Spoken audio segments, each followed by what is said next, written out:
In this video, I will show you how to seamlessly stitch multiple AI-generated scenes together using the powerful Flow tool to create one continuous cinematic masterpiece. Many creators struggle with disjointed clips that don't match in style or movement, but Flow makes it incredibly simple to maintain visual consistency throughout your entire project. To get started, open your project and look at the timeline located at the bottom of your screen. Select the first video clip you have already generated to highlight it. Once the clip is selected, you will see an icon called the Extend button, which is also known as the Scene Builder. Go ahead and click that plus icon on the clip tile. What this does is very clever. It locks the final frame of that specific clip as a continuous visual anchor, so the next segment starts exactly where the last one ended. Now that your anchor is set, you can focus on the creative part. Move over to the input box and type your next scene's text prompt.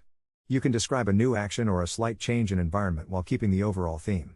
After you finish typing, just click the Generate button. The magic happens instantly as Flow renders the new segment and automatically stitches it onto the end of your previous video.